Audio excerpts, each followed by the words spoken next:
Eu nunca fui de reclamar de nada. 70 anos de vida no sertão de Pernambuco me ensinaram que choro não molha a terra seca e que homem que se queixa demais não chega a lugar nenhum.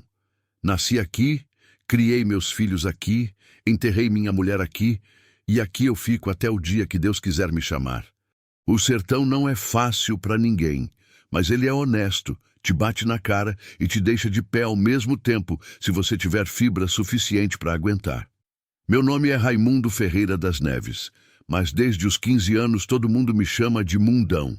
Sou alto, magrelo que só, com um par de olhos que minha falecida Conceição dizia serem de gavião. Vivos, atentos, que não deixam nada passar. Tenho as mãos trabalhadas pelo tempo, a pele curtida de tanto sol do agreste e uma teimosia que minha mãe já dizia ser pecado. Caço desde os 12 anos. Conheço cada palmo da caatinga que fica nos fundos do município de Arcoverde.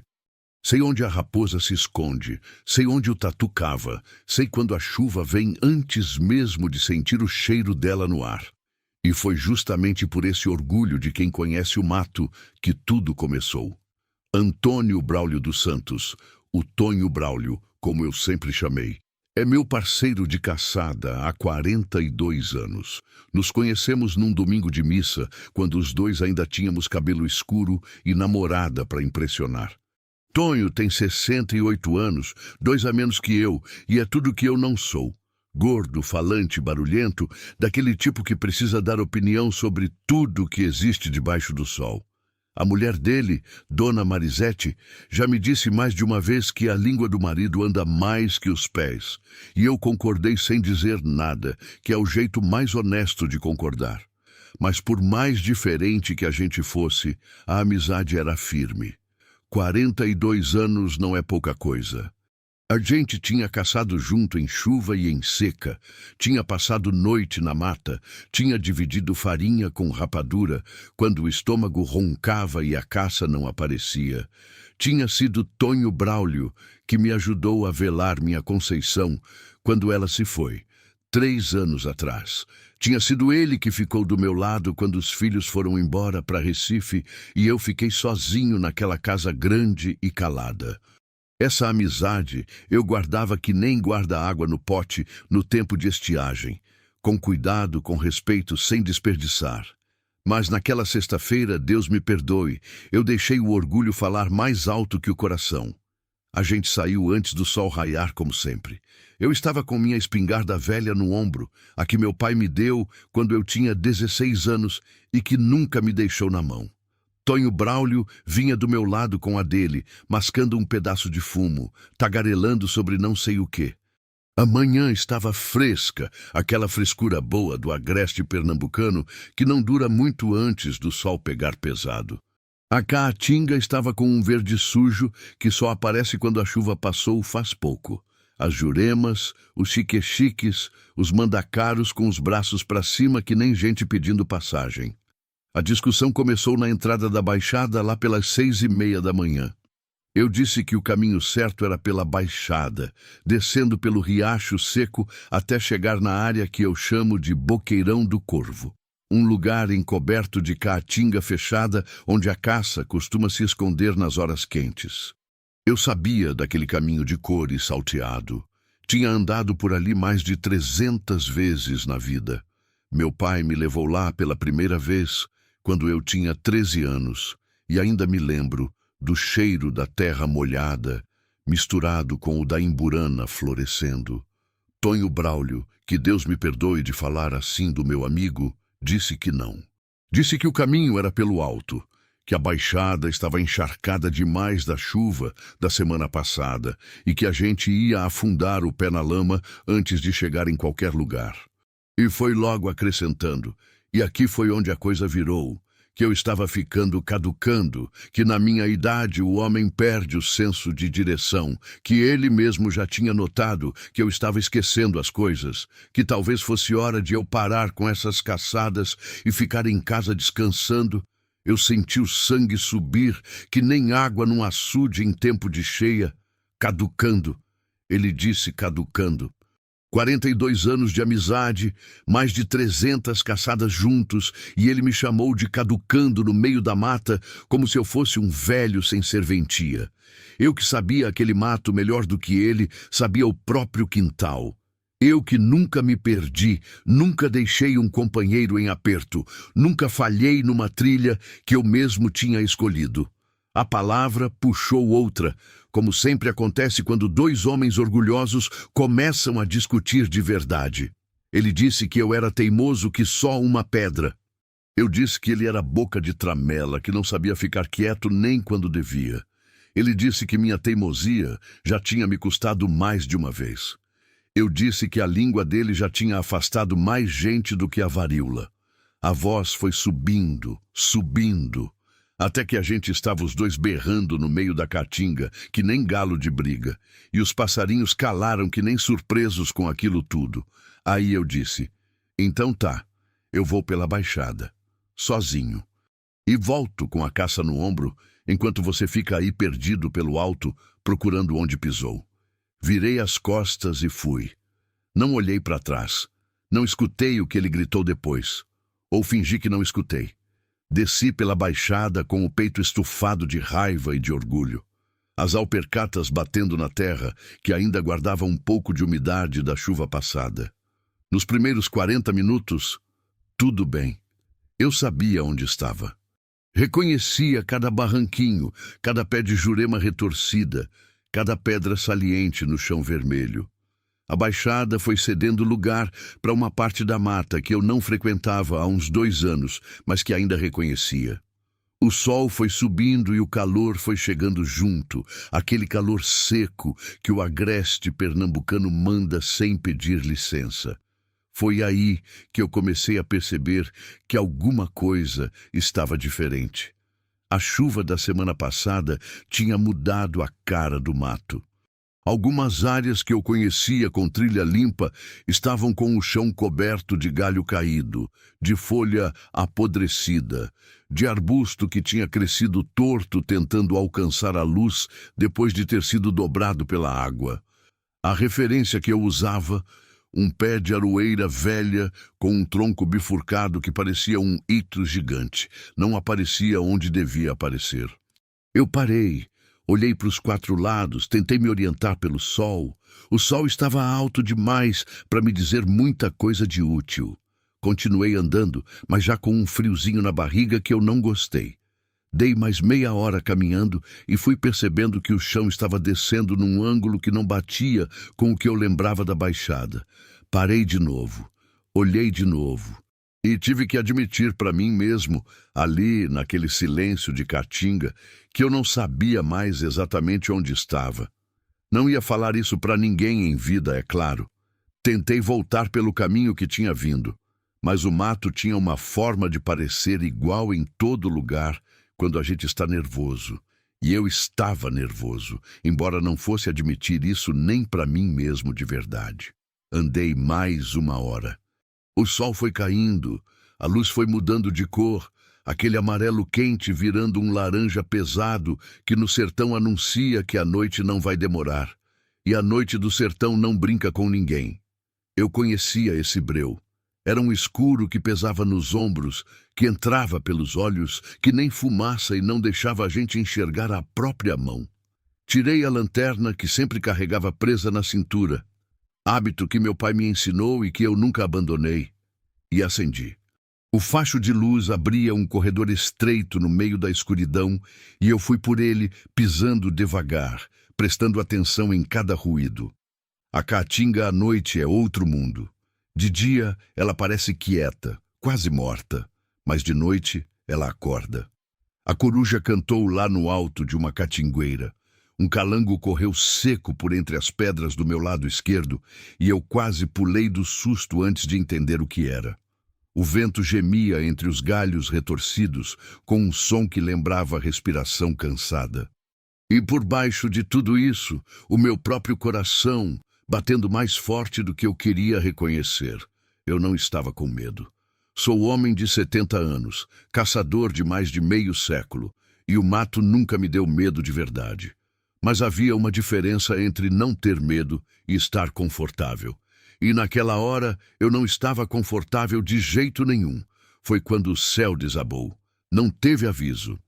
Não teve aquela brisa que geralmente anuncia a chuva, não teve o cheiro que eu tanto me orgulhava de reconhecer. O céu simplesmente abriu a comporta e despejou tudo de uma vez. Uma chuva de pedra, grossa, barulhenta, daquelas que o agreste pernambucano guarda nas entranhas das nuvens por meses e manda de vez quando decide. Em segundos, eu estava encharcado da cabeça aos pés. A lanterna iluminava uma cortina de água que me fazia enxergar menos do que antes de acender. Corri. Ou fiz o que um homem de 70 anos com alpercata velha e espingarda no ombro consegue fazer, que se parece com correr. Fui empurrando os galhos molhados, desviando das pedras, tentando achar qualquer abrigo. E foi a lanterna, balançando com a minha corrida, que apontou a silhueta, uma casa, ou o que tinha sobrado dela. Parei, pisquei a chuva dos olhos e iluminei melhor. Era um casebre de taipa, com as paredes rachadas e encurvadas para dentro, como se estivessem cansadas de ficar de pé. O telhado de telha antiga tinha cedido num canto, mas no resto ainda aguentava.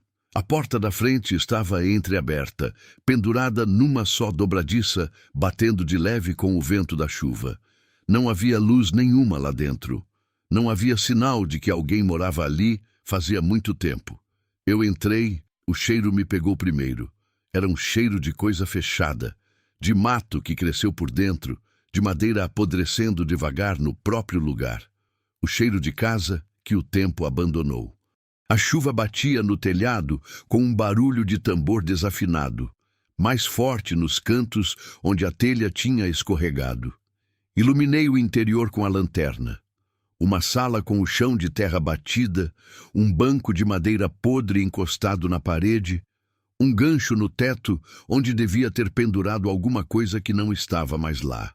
2 portas fechadas ao fundo, uma para cada lado. Encostei a espingarda na parede, tirei a mochila das costas, espremi a camisa encharcada da água que dava. Juntei uns pedaços de madeira que estavam empilhados num canto, pareciam restos de uma porta velha que tinha cedido, e arrumei um lugar no chão, onde o teto estava mais inteiro, perto da parede do fundo. Não tinha como acender fogo com tudo molhado, mas pelo menos estava dentro, com o barulho da chuva sendo amortecido pelas paredes de taipa. Me sentei no chão, as costas na parede, a espingarda ao alcance da mão. Tentei organizar o pensamento. Onde eu estava, não sabia com precisão. Sabia que estava na Baixada, a sudoeste de onde eu e Tonho tínhamos nos separado, mas quanto eu tinha andado demais e quanto tinha desviado da rota certa, isso eu não conseguia calcular direito. Quando a chuva passasse e o dia clareasse, eu me orientaria pelo sol e acharia o caminho de volta. Não era problema.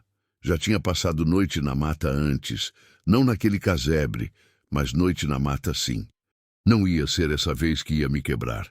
Fechei os olhos e tentei sossegar. O sono não veio. A chuva foi diminuindo aos poucos. De chuva de pedra virou uma garoa miúda e teimosa, daquelas que ficam horas e horas caindo sem pressa. O barulho no telhado foi perdendo a força, e foi nesse silêncio crescente que eu comecei a escutar outras coisas. Primeiro foram os ruídos comuns de casa velha, o telhado gemendo, a madeira se acomodando, o vento entrando pelas fendas das paredes. Coisas que qualquer casebre abandonado faz. Eu conheço esses sons, cresci numa casa parecida, não me incomodam. Mas depois veio outra coisa, um passo, pesado, arrastado, vindo de dentro da própria casa. Fiquei rígido. A mão foi para a espingarda sem eu mandar. Prendi a respiração e fiquei escutando com uma atenção que eu não sabia que ainda tinha. O silêncio voltou por uns segundos. Só a garoa no telhado, só o vento, e eu estava quase me convencendo de que tinha imaginado quando escutei de novo, desta vez mais claro. Um passo, depois outro, vindo de trás de uma das portas fechadas ao fundo. Em seguida, um rangido, lento, pesado, como se uma tábua estivesse cedendo o peso de alguma coisa muito maior do que ela conseguia suportar. Levantei devagar. Peguei a lanterna numa mão e a espingarda na outra. O coração estava batendo num ritmo que eu não gostei, mas as mãos estavam firmes. Isso eu podia garantir. Fui até a primeira porta fechada. Empurrei devagar. Rangeu. Abriu para um quartinho vazio, com o chão de terra. Uma janela sem vidro coberta de teia de aranha.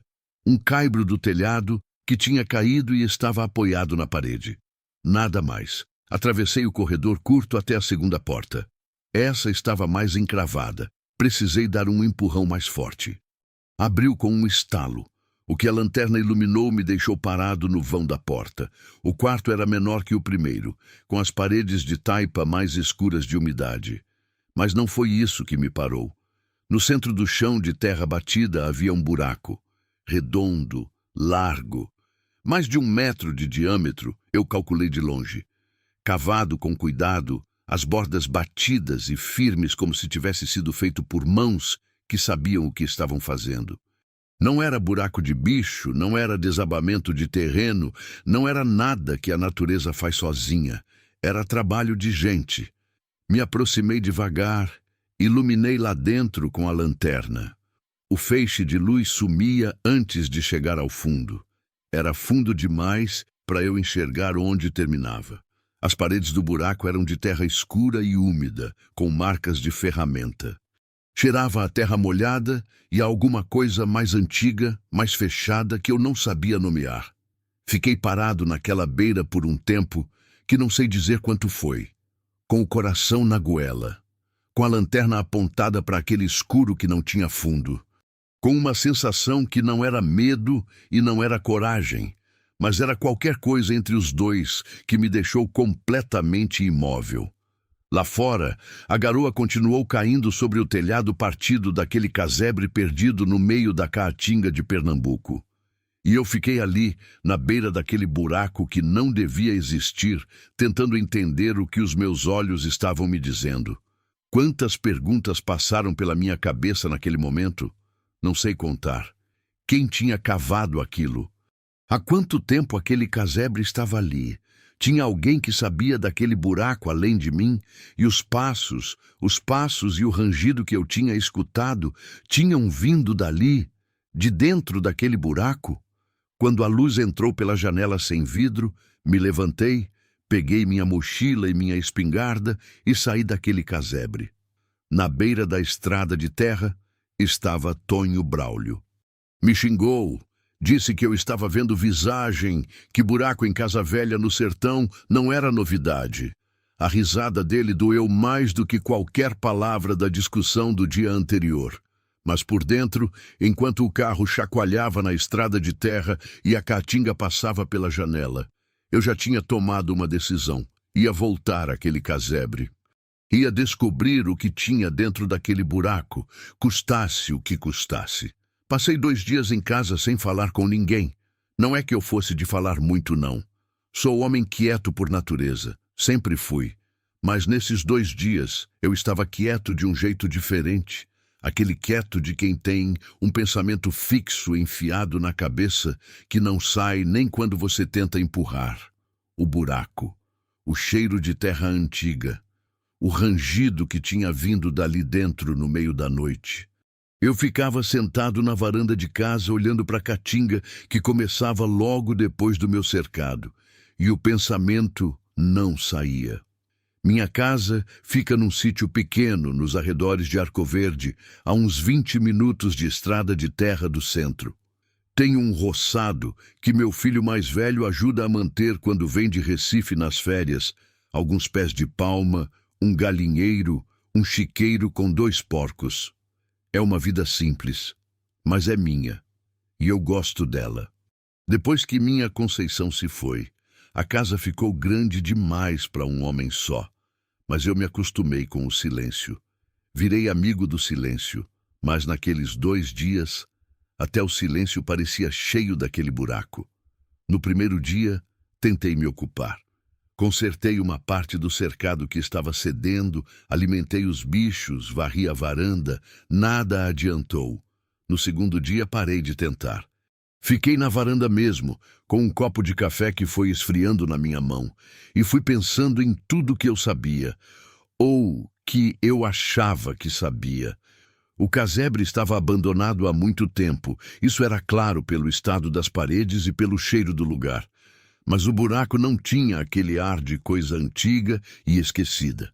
As bordas eram firmes, o chão em volta não tinha desmoronado para dentro, as paredes do buraco em si eram de terra batida e compacta, como se tivessem sido feitas e depois mantidas.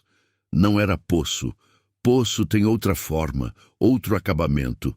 Não era cisterna. Cisterna fica do lado de fora. Era outra coisa, era entrada.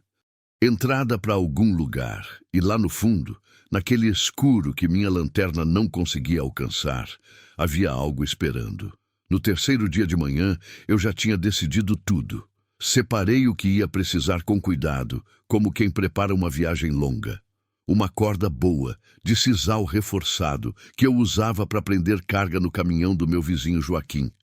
Uns 20 metros, suficiente para descer bastante. Uma lamparina de querosene que ficava pendurada na parede da cozinha desde os tempos do meu pai, que eu sempre mantinha abastecida por hábito. Uma faca de cabo de osso no cinto.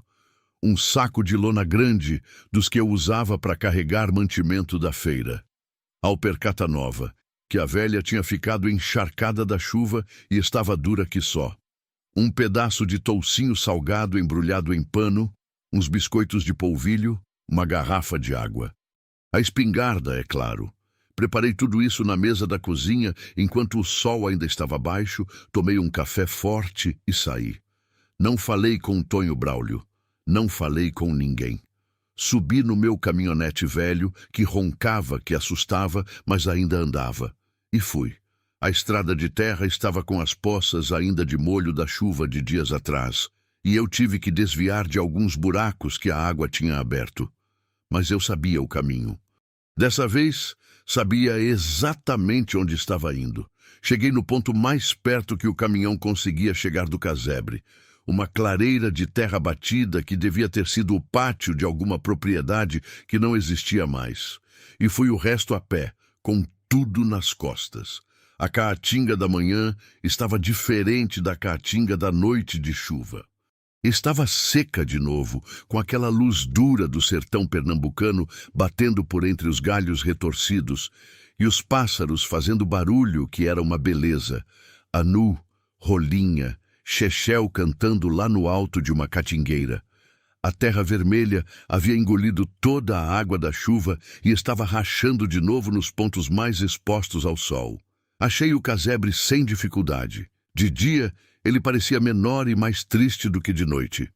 As paredes de taipa tinham um tom acinzentado de coisa velha, com manchas escuras de umidade subindo desde o chão. A porta da frente estava na mesma posição que eu tinha deixado, pendurada na dobradiça de sempre. Entrei, atravessei a sala e o corredor curto, e parei na porta do quarto do fundo. O buraco estava lá. Redondo, escuro, exatamente como eu tinha deixado. Iluminei com a lanterna e aquele cheiro de terra antiga subiu de dentro e chegou até mim com uma força que eu não tinha esperado. Amarrei a corda no esteio mais grosso que eu achei. Um pedaço de madeira de lei que o tempo tinha enegrecido, mas não tinha devorado. Ainda firme no chão. Testei o nó 3 vezes. Acendi a lamparina e prendi na cinta com um pedaço de arame, de um jeito que ela ficasse na minha frente, iluminando o caminho, sem que eu precisasse segurar. Conferi a faca no cinto. O saco de lona ficou nas costas. Me ajoelhei na beira do buraco e comecei a descer. A corda era grossa e eu a descia com os pés apoiados na parede de terra, metro por metro, devagar. A lamparina iluminava um círculo de chão e parede ao meu redor e o resto ficava no escuro. O cheiro ia ficando mais forte conforme eu descia. Terra, umidade e aquela outra coisa que eu não sabia nomear, mas que me fazia pensar em coisa muito antiga, coisa que ficou fechada por muito tempo. Desci uns 8 metros antes de sentir o chão embaixo dos pés. Parei. Olhei ao redor com a lamparina. Estava num espaço mais aberto, não enorme, mas dava para ficar de pé com folga. O teto era de terra e pedra, as paredes também. E saindo desse espaço pequeno, havia passagens. 3 delas. Abertas na parede de terra como bocas escuras, cada uma com tamanho suficiente para um homem passar curvado. A da direita, a do meio, a da esquerda.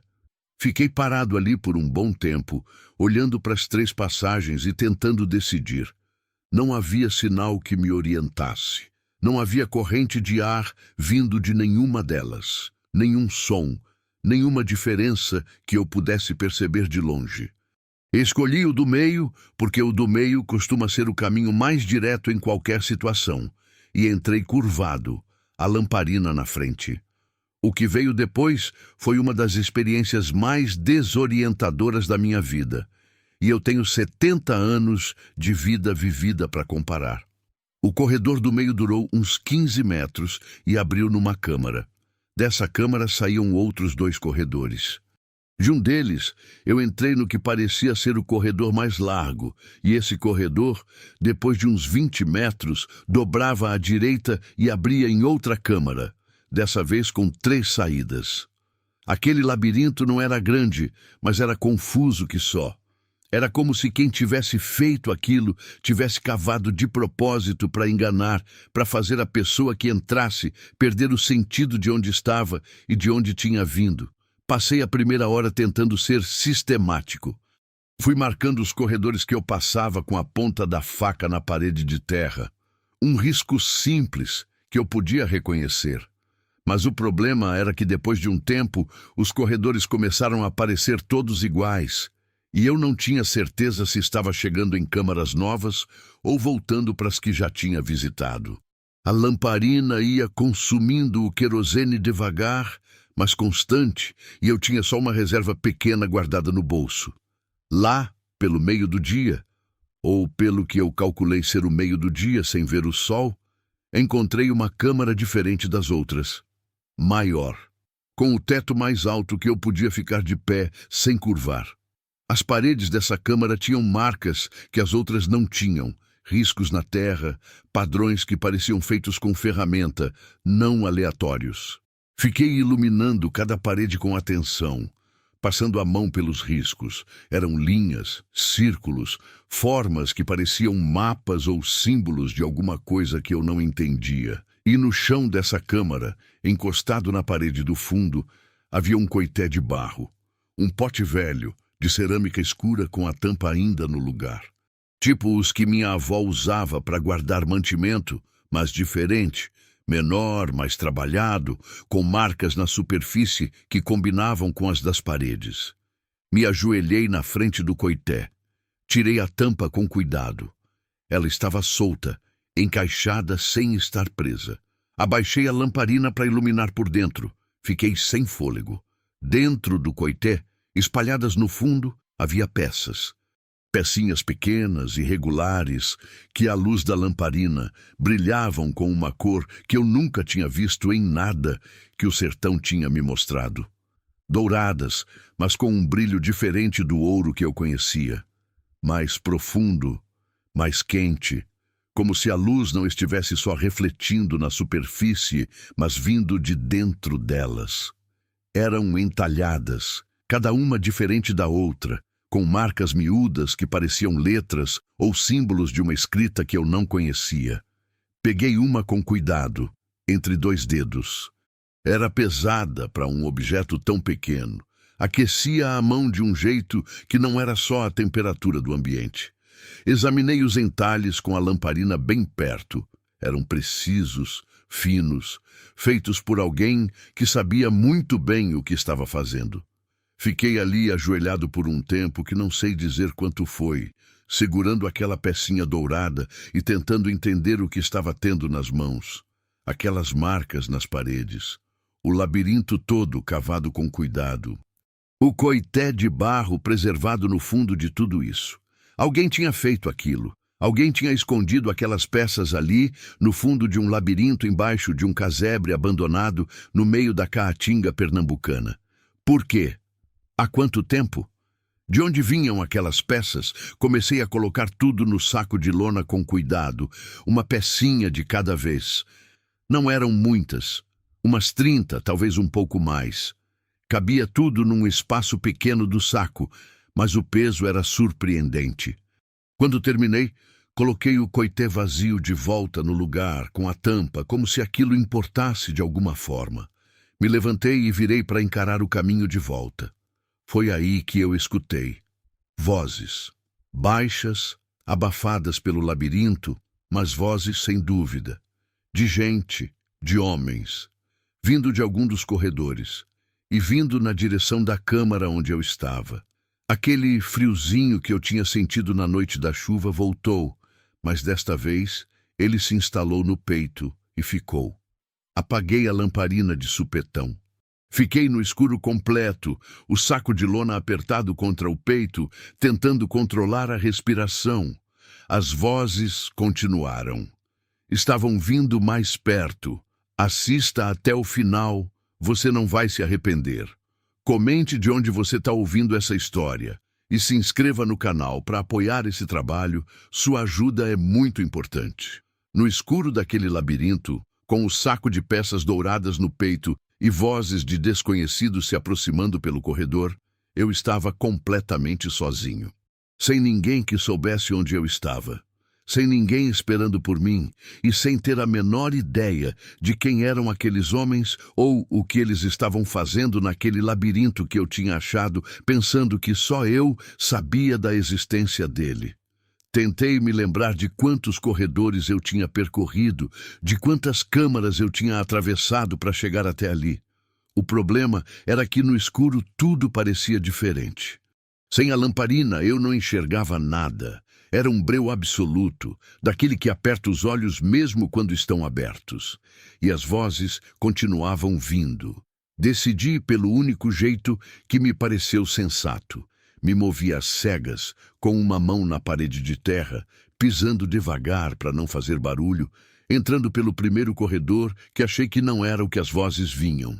Fui assim, curvado, a mão deslizando na parede úmida, o saco no peito, o coração soando mais alto do que eu queria dentro dos próprios ouvidos. Num dado momento, as vozes ficaram tão próximas que eu conseguia ouvir palavras soltas. Não entendi tudo. O labirinto distorcia o som, fazia ele quicar de parede em parede, de um jeito que tornava difícil saber de onde vinha de verdade. Mas ouvi o suficiente para entender que estavam procurando alguma coisa. E que estavam com luz, uma lanterna forte que jogava um reflexo difuso num dos corredores à minha direita. Me enfiei mais fundo no corredor escuro onde estava. Achei um recuo pequeno na parede. Provavelmente o começo de outro corredor que não tinha sido terminado. E me espremei ali dentro. Fiquei com o rosto encostado na terra fria, abraçado no saco, sem respirar com força. O reflexo da lanterna deles passou pelo meu corredor por um instante. Iluminou o teto de terra, os galhos finos de raiz que atravessavam a parede. E continuou para frente. As vozes foram se afastando. Fiquei imóvel por mais uns 10 minutos, que pareceram muito mais. Quando o silêncio voltou de vez, acendi minha lamparina no modo mais baixo que conseguia e comecei a achar o caminho de volta. Demorei mais do que queria admitir. Mas achei a corda, achei o esteio. Subi com o saco na cacunda, os braços queimando do esforço, saí do buraco e joguei o saco no chão do quarto com um cuidado que não combinava com o desespero que estava sentindo. Fui para a porta do casebre e olhei para fora. Lá estavam. 2 homens na beira da caatinga, uns 30 metros à minha frente. Não eram dali. Eu teria reconhecido qualquer rosto da redondeza de Arco Verde, e aqueles rostos eu não conhecia. Um deles estava com uma lanterna potente apontada para a frente do casebre.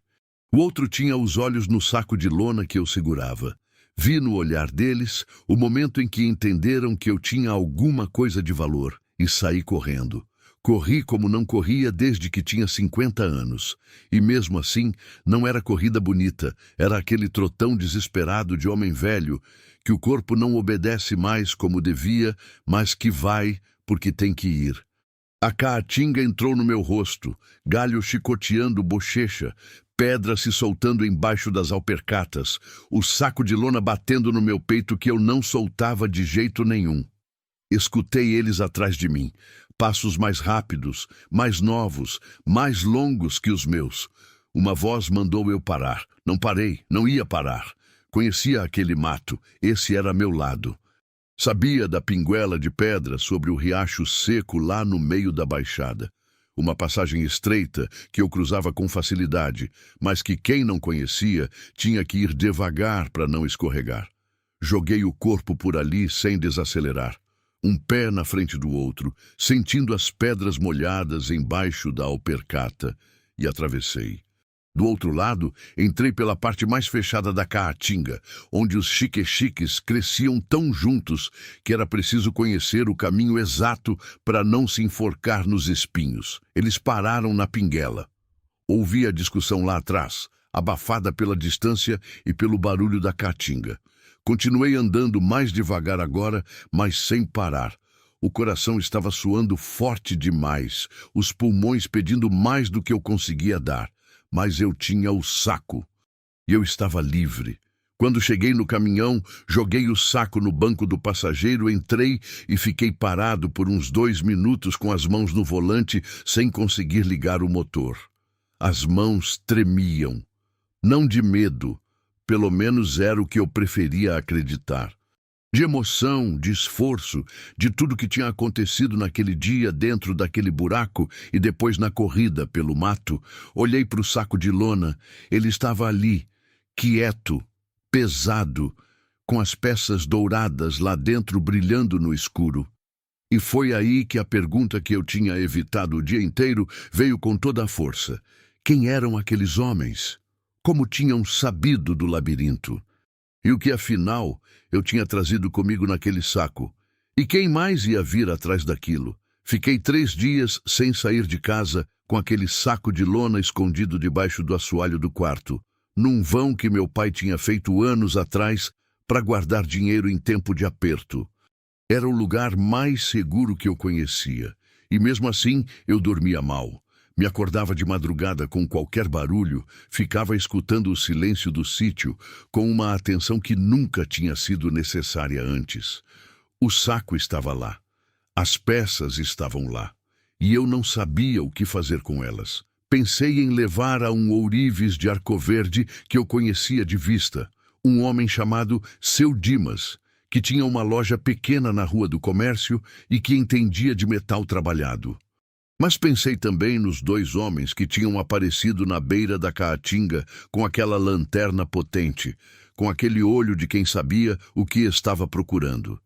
Se eles tinham ido até o casebre, era porque sabiam de alguma coisa.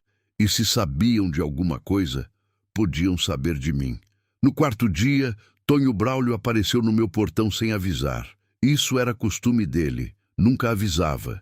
Chegava e pronto, como se a casa dos outros fosse extensão da casa dele. Em qualquer outro dia, eu teria recebido com café e reclamado do hábito sem convicção. Naquele dia, eu o vi vir pela estrada de terra no carro dele e senti um aperto no peito que levei 1 segundo para entender. Era alívio de ver uma cara conhecida, de ter alguém que eu conhecia de 42 anos chegando até mim. Abri o portão antes que ele precisasse buzinar. Ele entrou e me olhou com aquele olho miúdo que usava quando estava avaliando alguma coisa. Tonho Braulio pode ser falante e barulhento, mas não é burro. Nunca foi. Percebeu de imediato que alguma coisa estava errada comigo, porque me conhece melhor do que eu gostaria de admitir. Você tá com cara de quem não dormiu, ele disse, enquanto eu colocava a chaleira no fogo. Tô bem. Tá bem como quê? Tá mais magro do que na semana passada, e isso já era difícil de conseguir. Fiz o café. Coloquei 2 xícaras na mesa. Fiquei sentado em silêncio por um tempo que se esticou até ficar desconfortável. E aí eu contei tudo. Contei da volta ao casebre, da corda amarrada no esteio, da descida no buraco, do labirinto com os corredores e as câmaras, do coité de barro no fundo de tudo, das peças, do brilho delas que não era brilho comum, e dos dois homens que tinham aparecido, das vozes no labirinto, da corrida pelo mato, da pinguela. Tonho Braulio me escutou sem interromper uma vez sequer.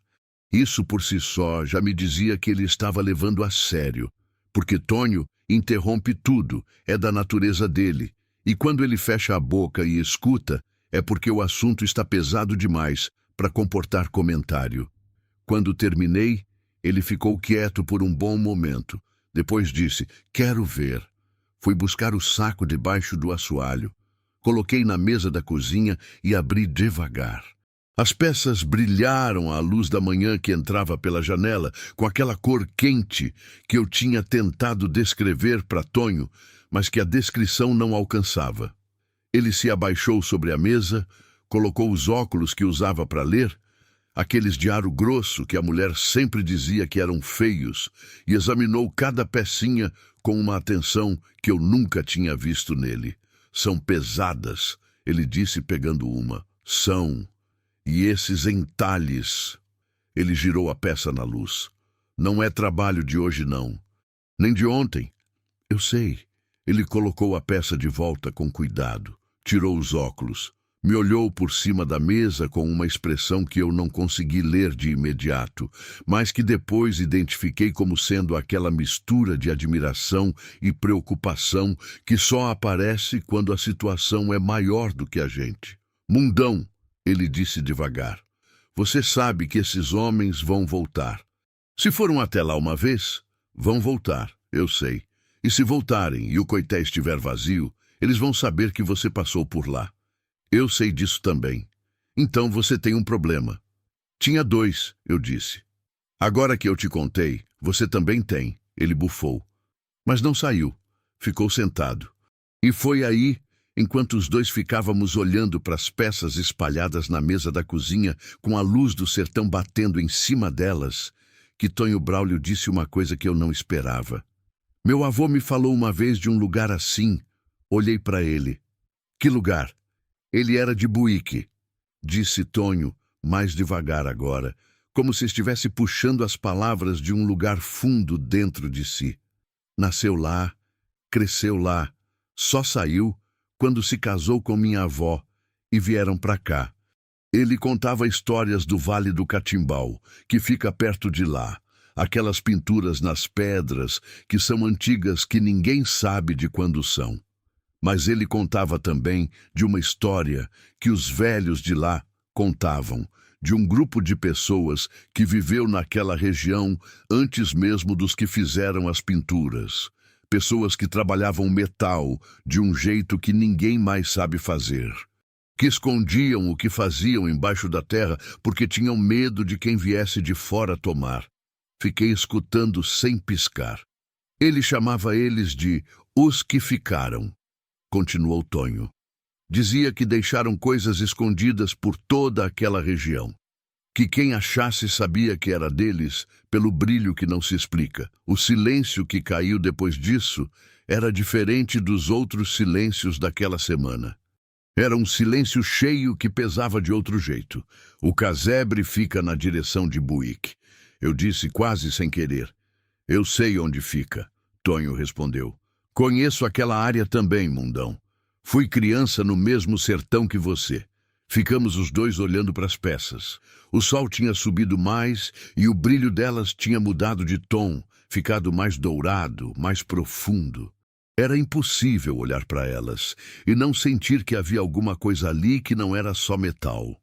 Os homens que foram atrás de você, disse Tonho depois de um tempo. Você chegou a ver bem as caras? Do longe, sim, não eram daqui. Mas alguém daqui contou para eles. Alguém daqui sabe daquele casebre e daquele buraco, e vendeu a informação ou falou por descuido.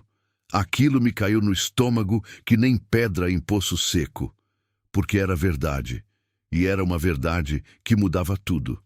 Não era gente de fora que tinha encontrado o casebre por acaso. Tinha alguém da redondeza no meio dessa história.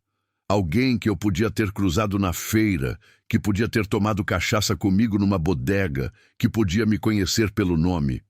Quando foi que eu falei do casebre pela primeira vez?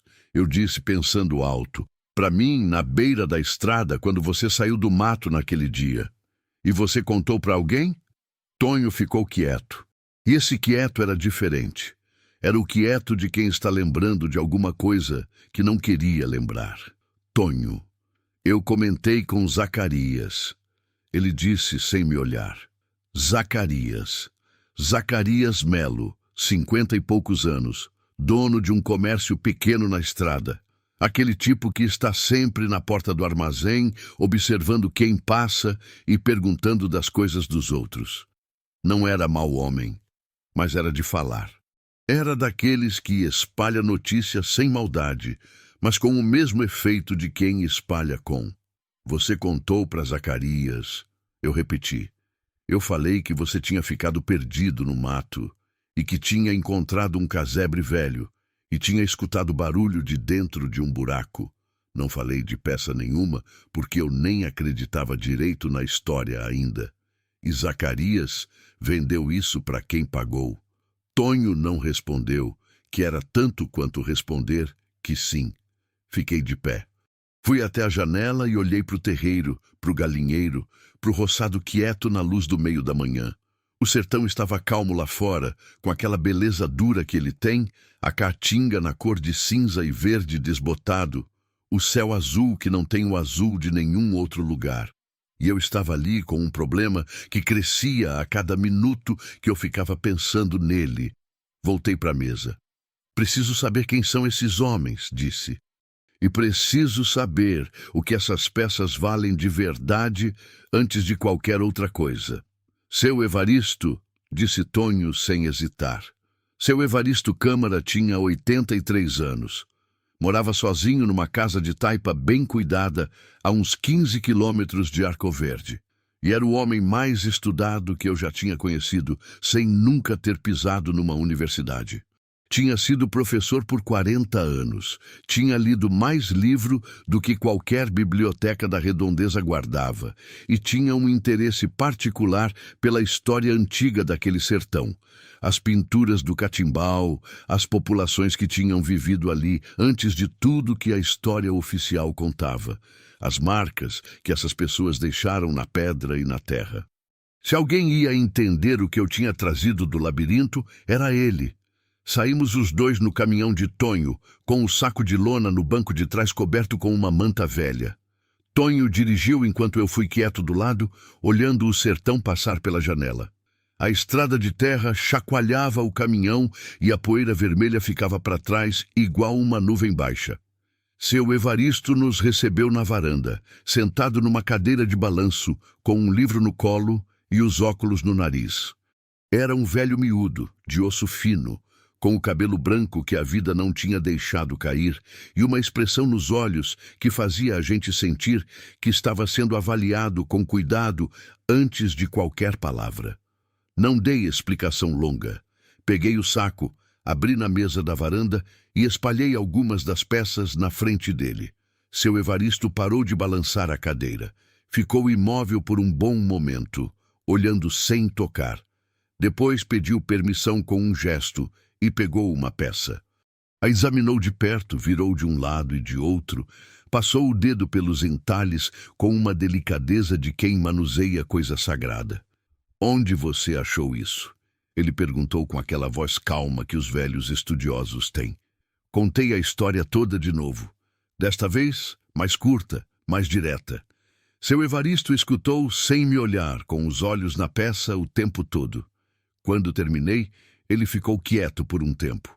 Depois disse, eu conheço esses entalhes. O coração apertou dentro do peito.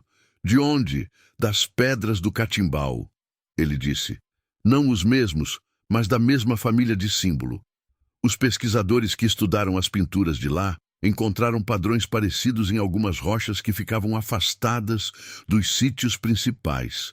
padrões que nunca foram explicados, porque não combinavam com o que se sabia das populações que fizeram as pinturas mais conhecidas. Ele pousou a peça na mesa com cuidado. Havia uma teoria de um pesquisador que eu li uma vez que sugeria a existência de um grupo anterior, mais antigo, que trabalhava metal de uma forma que essa região não deveria ter conhecido tão cedo. A teoria foi descartada porque não havia prova física. Ele olhou para as peças espalhadas na mesa da varanda. Até agora, o silêncio que caiu foi diferente de todos os outros daquela semana. Era o silêncio de quando uma coisa muda de tamanho na sua frente sem você ter feito nada. O que eu faço com elas? Eu perguntei. Seu Evaristo me olhou por cima dos óculos. Isso é uma pergunta que só você pode responder, Raimundo. Era a primeira vez que ele usava meu nome. Mas eu posso te dizer o que essas peças são. São prova de que houve gente nesse sertão, muito antes do que a história conta, que fez coisas que a história não sabe ainda. E prova dessa natureza tem um peso que vai além do que qualquer um de nós pode carregar sozinho. E os homens que foram atrás de mim no mato, há pessoas que buscam essas coisas faz tempo, disse ele, com cuidado nas palavras. Não pelo valor histórico, pelo valor do metal. Essas peças, pelo que estou vendo, são de uma liga que eu não sei nomear, mas que qualquer entendido vai reconhecer como algo fora do comum. No mercado certo valem o que você não imagina, e no mercado errado colocam você em apuro. Tonho Braulio, que tinha ficado quieto de um lado desde que chegamos, falou então pela primeira vez desde que entramos.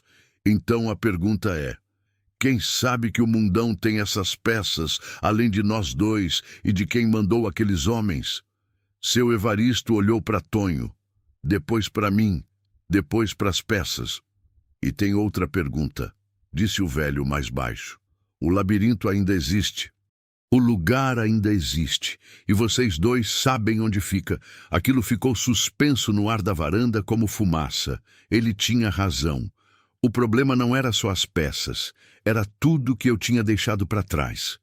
Nos dias seguintes aconteceu o que eu esperava. Zacarias apareceu no sítio com pretexto qualquer, olho esperto demais nos meus movimentos. Eu não disse nada.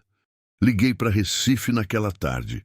O professor, Dr. Heitor, que seu Evaristo descreveu como um homem sério e de confiança, me ouviu com uma atenção que me impressionou.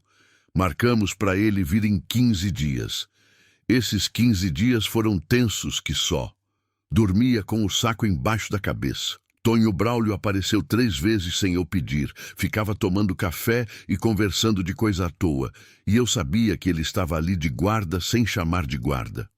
42 anos de amizade ensina a pessoa a reconhecer quando o outro está do lado sem precisar de palavra. O doutor Heitor chegou numa segunda-feira de manhã. Examinou as peças por mais de 1 hora sem dizer nada. Quando falou, a voz estava mais quieta, mais cuidadosa.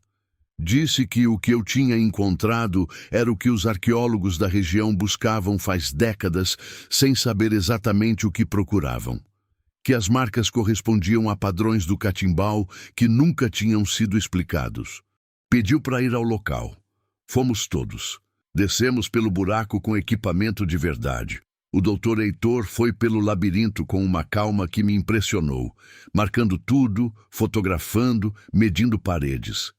Tonho Braulio foi curvado atrás de mim, resmungando sobre a idade dele não ser para isso, mas sem parar. Quando chegamos à câmara do fundo, o doutor parou na entrada por um longo tempo. Depois entrou devagar, foi até as paredes, ficou examinando os símbolos com a lanterna especial. Deus do céu, ele disse baixinho, para ninguém. Na saída, com o sol laranja do sertão caindo sobre a caatinga, ele me perguntou por que eu não tinha vendido as peças, já que valia dinheiro de verdade. Pensei numa resposta complicada. Não achei uma.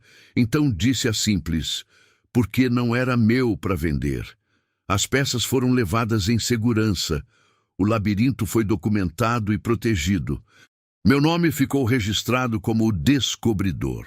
Os 2 homens que tinham ido atrás de mim no mato nunca mais apareceram. No mês seguinte, Tonho e eu voltamos a caçar. Na entrada da baixada, ele disse que o caminho era pelo alto. Eu disse que era pela baixada. A gente se olhou um segundo e os 2 riram ao mesmo tempo. Aquela risada de velho que sabe que discussão é parte da amizade tanto quanto tudo mais. Fomos pela baixada. Andei por aquele mato pensando no que seu Evaristo tinha me dito. Que a vida tem um jeito curioso de levar a gente aonde precisa chegar, mesmo quando a gente está convicto de que está no caminho errado. Eu tinha brigado com meu melhor amigo, me perdido na mata, entrado numa casa que não era minha, descido num labirinto no escuro. E no fim, o que eu tinha feito era devolver ao sertão um pedaço da história dele que estava escondido fazia tempo. Não é o tipo de coisa que se explica bem em palavras, mas com a caatinga ao redor e o sol do agreste pernambucano nas costas, eu senti que tinha feito certo. Não a coisa mais esperta, não a mais rentável, mas a certa. E isso, nessa altura da vida, é o suficiente.